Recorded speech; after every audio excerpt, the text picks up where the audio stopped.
سوال یہ ہے کہ تقلید کس نے واجب کی؟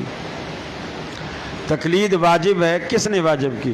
پھر تو صحابہ کرام نعوذ باللہ نعوذ باللہ نعوذ باللہ ثم نعوذ باللہ سارے کے سارے گمراہ گئے، چونکہ وہ تو تقلید کے دور سے بھی پہلے کے تھے، وہ تو تقلیدی دور سے بھی پہلے کے تھے۔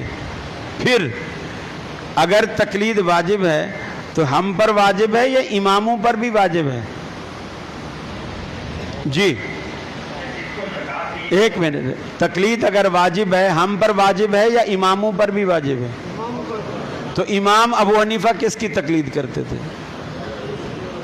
تمہارا امام غیر مقلد ہے، تمہارا امام غیر مقلد ہے۔ امام شافعی کس کی تقلید کرتے تھے؟ وہ شافعیوں کا امام غیر، ارے تم کو امام ہم نے بنا کے دیے، غیر مقلدین نے آپ کو امام بنا کے دیے، ورنہ اپنے امام کا امام لاؤ، بتاؤ امام صاحب کا امام کون تھا؟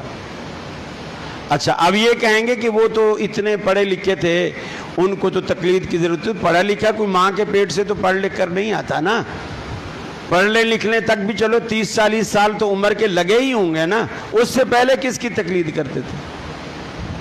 اس سے پہلے کس کی کرتے تھے؟ یہ ایسی بے پیندے کی باتیں ہیں، بے پیندے کی باتیں۔ جی خارجی کا اعتراض ہے کہ اگر تقلید سب پر واجب ہے تو امام قبل امام کس کی تقلید کرتے تھے، اور تقلید کو واجب کس نے کیا؟ تو شریعت کا حکم ہے کہ تقلید غیر عالم پر واجب ہے نہ کہ عالم پر، کیونکہ اللہ تبارک تعالیٰ فرماتا ہے کہ پوچھو اہل علم سے جو تم نہیں جانتے ہو، اور اہل علم سے پوچھنا تقلید ہے۔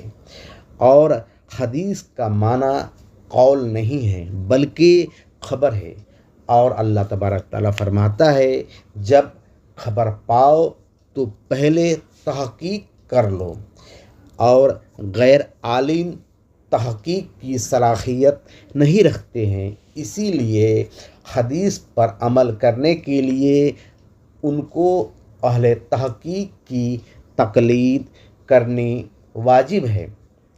صحابہ اکرام رضی اللہ عنہم کو تحقیق کی ضرورت نہ تھی، کیونکہ ان کے پاس قول رسول تھا، اسی لیے وہ کسی کی تقلید نہیں کرتے تھے۔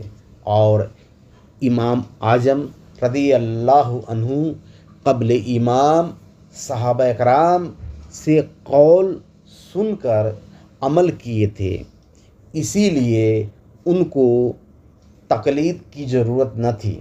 تقلید حدیث پر عمل کرنے کے لیے ہے، نہ کہ قول رسول پر۔